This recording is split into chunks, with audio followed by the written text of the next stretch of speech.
after a sip of my beverage, we will jump into interactivity in the Bazaar. Here we go. What's up, guys? I'm Raynad. I have another update video for you. A beautiful freeze frame, but my god, his hair is getting long. Like, I've seen his streams, but Christ. Today, and we're going to be talking about interactivity in the Bazaar.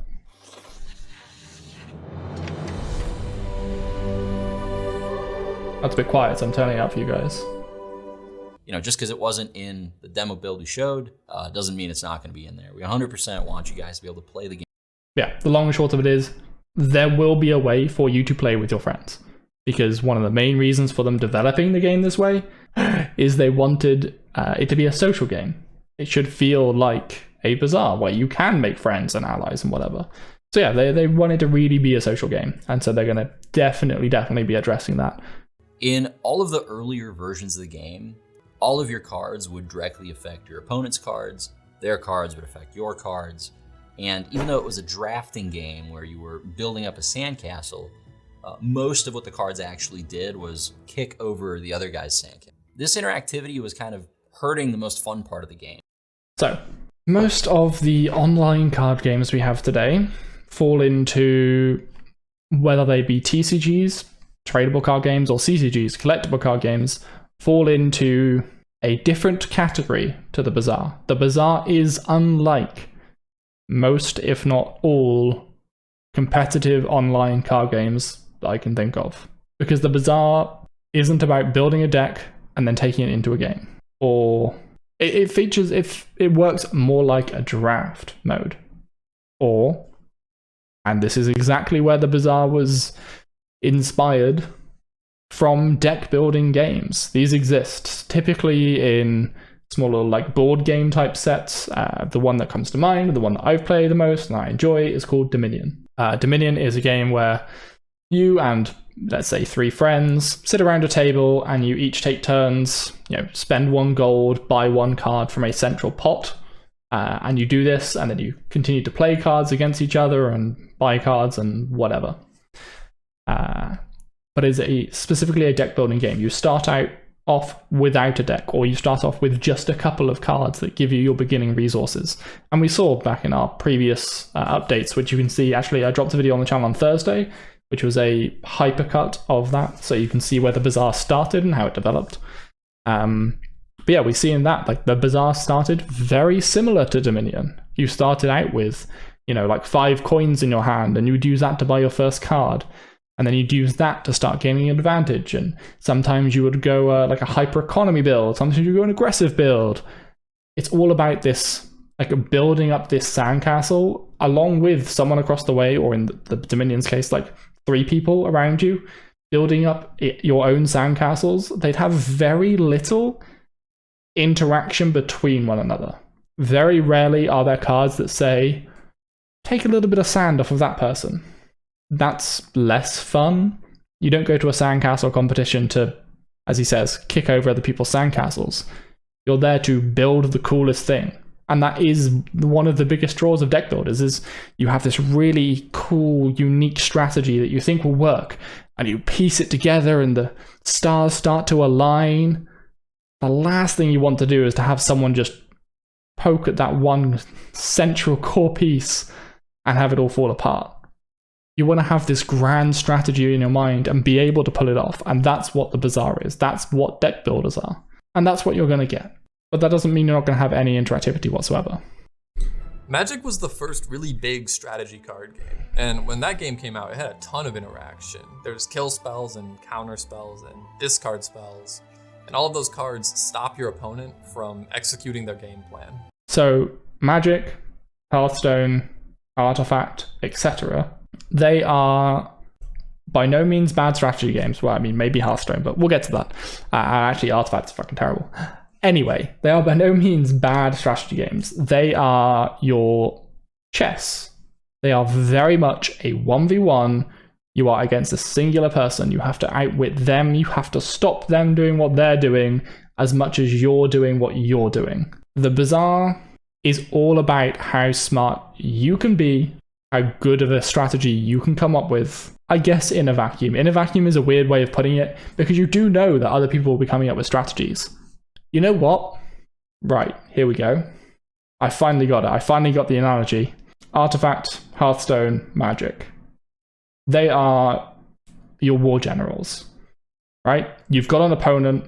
You know how many platoons they've got. You know how many units of tanks they have. You know what you have. You know the terrain. It is a 1v1. You have to outmaneuver them, or people will die. Or hopefully people will die, but the enemies. Anyway, the Bazaar is political maneuvering. You know what your opponent's going to be doing, but in this day and age, trying to undermine them often ends up not helping you. You come off as the bad guy. So you're much better off just knowing roughly what your opponent's going to be doing and trying to position yourself as best as you can. I don't know, there's probably a million better analogies out there. Pay attention to YouTube. I actually get to think about analogies for more than 5 seconds. So Hearthstone is still interactive, but less interactive than Magic is. A lot of the most popular strategy games right now are auto-battling games like TFT and Battlegrounds, and those games are even less interactive than Hearthstone is. There's very few ways to disruptively stop your opponent from doing their thing. Auto-battler games aren't completely non-interactive though, because there's still a shared unit pool where if some people are picking a type of unit, you want to pick a different type. So this goes into a little bit of something Reynad said on a stream a little while ago, and I hope I captured the clip. The effective summary of it is destructive interaction as a mechanic is only something people think they want. And honestly, this kind of is the proof in the pudding, right? Magic the Gathering had the most destructive interaction, and probably still does. Hearthstone came out and took a lot of its player base away, partly because it was digital, mostly because it was digital, and Magic didn't have a decent digital option. But it was a toned down in interactivity. And because of that, at the very least, it appealed to a much wider audience. Then we have auto battlers, in which you lose even more interactivity. You're no longer fighting specifically against someone, but you do, as Ben said, you share a unit pool. There are ways of kind of interrupting each other's strategy, but that's usually not the case until very late on in the game. And that's appealed to an even wider audience. That absolutely blew up a few years ago. So why do we want to destructively interact with people? Obviously, not that many people are into destructively interacting with one another. It seems like most people do just want to build a cool army or build a cool sandcastle. And again, that's the direction the Bazaar's going, and it looks like it's pretty good. Once we realized that all these games have different levels of interactivity, we started talking about what are the benefits of more and less interaction, what are the pros and cons, and we really wanted to understand what our game should be. When you play against AI opponents, they're usually pretty predictable because they're not super sophisticated. Humans are really unpredictable. When you play against human opponents, you never really know what they're going to do. So, unless it is programmed specifically to, an AI will not troll you. I will fucking troll you. I am going to build some of the trolliest shit in games. You feel like I'm going to beat up on that guy. There's another person sitting across from me. And some people are like sadistic. They want to troll people and just ruin their day. If you ever come against someone and all they have is a lemonade stand and like a single weapon, like a single assel, that was me. Or at least a build that I made. Because what I did was I bought and sold loads of items, except for my one weapon and except for my lemonade stand. And in the last round, I sold everything I could to be bulky as hell. And it'll just be funny. I think it'll be great. I want to build a lemonade stand build. I want to see how tanky you can get just with lemonade. There's so many dumb builds I want to try. And you can just do it. It's the easiest game to queue. Okay, right. I need to... Anyway. I want to get back to this, but I'm pretty hyper and excited about this. So... for anyone that doesn't know, when Artifact was coming out, I was running a big Artifact channel called the Artificers Guild. We followed that from early alpha through beta, got early access, followed that through all the way, and it was in a similar spot to this. You know, I was one of the bigger Artifact content creators out there. #1 Bazaar Twitch streamer, by the way. I'm going to keep saying that until it's not true, which will be very soon. However, when the Artifact was released, after queuing up for a few games in a row, I'd get that, like, pit in my stomach, like, ooh, do I really want to queue for another game? Like, can I commit that amount of time? Do I have that brain power and willpower to just commit to doing this right now? Is that what I want to spend the next X amount of my life doing? And, you know, I get this with other games as well. I've had this with Smite, I had this with Dota before that. Loads and loads and loads of other things. But the Bazaar has fucking solved it. So, because of the way that the Bazaar is split, you have an exploration phase and a fight phase. The fight phase is the only bit you need to be against a physical opponent in. So, when you're ready for a fight phase, you'll hit fight, it'll put you into a queue, and you'll find an opponent. And for the next maybe 2 to 3 minutes, you are locked into that fight. You don't have to do anything though, you're just there watching. And you can also replay it, so you can come back and watch that later.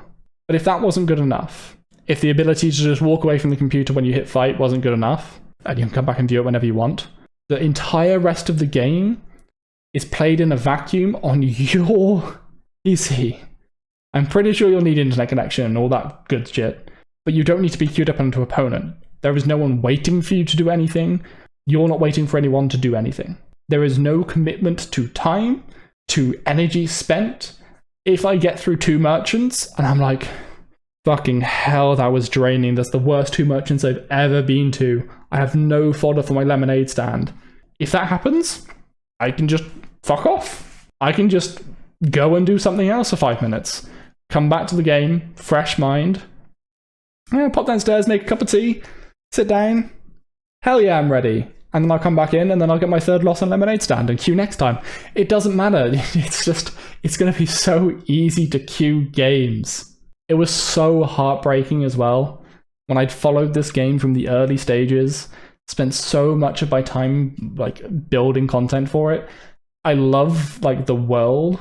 So I was so in love with this game. And then for me the first time I felt that pit in my stomach of like, I don't want to queue a game. That was just heartbreaking for me. And at that point I was like, I'm going to have to slow down making content on this or I'm just going to burn out. And this was like 2 or 3 weeks after, it was like a month after it launched. And then they started to release posts saying they were slowing things down. So obviously I wasn't alone in that, but it hurt. But it won't hurt for this. Because if it hurts, if I get that pain, I'll be like, okay. I mean, maybe I'll start my run. That'd be the coolest thing. So, second rant, okay? I don't know why I'm getting so ranty today. Second rant. What is the most fun thing about playing Skyrim or Pokemon or specifically like randomized or grand strategy games like Civ, stuff like that? What is the most exciting part? For me, it's the beginning. Like, just seeing what that first thing you're going to get is, like, just like picking your start, like in Civ, settling your first city, and it being like really cool, coastal, having all the resources you want. That's the shit you live for. And in the Bazaar, you can just keep queuing up and doing that. Like, I don't know if you can just exit a queue. You probably have to at least finish your run, I hope. But it shouldn't take long. Like, if you want the run over, you just go click, click, click, click, fight. Click, click, click, click, click, fight. Okay, run's over, go next. Going next to the Bazaar is going to be so easy and feel so lightweight, and I cannot wait for it. I cannot wait to just be like, oh, that was a rough game. Let's see what... Like, I'm not going to play another full game, but let's see what my first, like, merchant is going to sell me in the next game, just to get me hyped for that. I'm just looking forward to it. Anyway, I have digressed so much. Let's go back to the video. When one person's having more fun because they're ruining that guy's, it's important. You know, the other player is really not having fun. They don't get to do what they wanted to do. So in a zero-sum fun situation, it means that for one person to have fun, the other person doesn't have fun, which is a lot of like counterspell stuff. And it'd be like this person getting +5 fun, they had a little bit more fun, but this person who had his stuff all ruined, he feels -5. So the fun is net neutral for the room, even though this guy's having a great time and this guy's having a terrible time. A lot of the interaction in Magic is of the kind where it's zero-sum. One person has fun and the other person is not having fun. Counterspells are a great example. One person goes to play something, the other person just says, no, you don't get to play it. And, people playing counterspells, they love that. They love playing counterspells. But pretty much everybody hates having their thing countered. It feels like you don't get to play the game. A game that's not zero-sum fun would be when one person can have fun, like a +5, but the other person doesn't care. They're at a 0. So there's more fun in the world. The total score for this side is a +5. And for the zero-sum side, it's a 0. In most of the examples that we can think of in Magic and in Hearthstone and pretty much every game, the interaction was shockingly close to zero-sum. It was fun for one person, but the other person had less fun. And we really didn't like that trait for a lot of interaction. Here we have quite a nice obvious divide. On the left-hand side, we have what I'm just terming destructive interaction. You want to play X, I play Y and destroy it. I play Y and you cannot play X. I had fun destroying the thing. I got to play a card and have it activate. I got to play a thing and have it work. You wasted your resource and it didn't work. I got a +5, you got a -5. I am extra happy, you are extra unhappy. That is zero-sum. This is such good philosophy, right? As a game developer, that has created a space where there isn't as much happiness, net happiness, happening. Whereas in a not zero-sum world, this example is a little extreme. We are sadistic people as humans. We like inflicting pain. So I wouldn't say that the +5 of having your thing activate and stopping their thing working, that's a +5. Just having your thing activate and be cool, that's a +4 or +3 even. But even so, if your opponent is still having their stuff activate, but it just wasn't as cool, I wouldn't even say it's a 0. That's like a +1. Maybe it is a 0 because you end up losing, but it's not tilting. You got to play the game, you just didn't play it quite as well. At the most, it's like a -1 or a -2. At that point, it's still a net positive. We still have more happy people in the world. The Bazaar, as a game, even if 3 people play it, will cause more net happiness than Hearthstone, Artifact, or Magic. Zero-sum and not zero-sum is a very important thing to understand, and I am very grateful to the Bazaar devs for looking to create is giving them too much credit, but at least having the end result of creating a happier world because of this.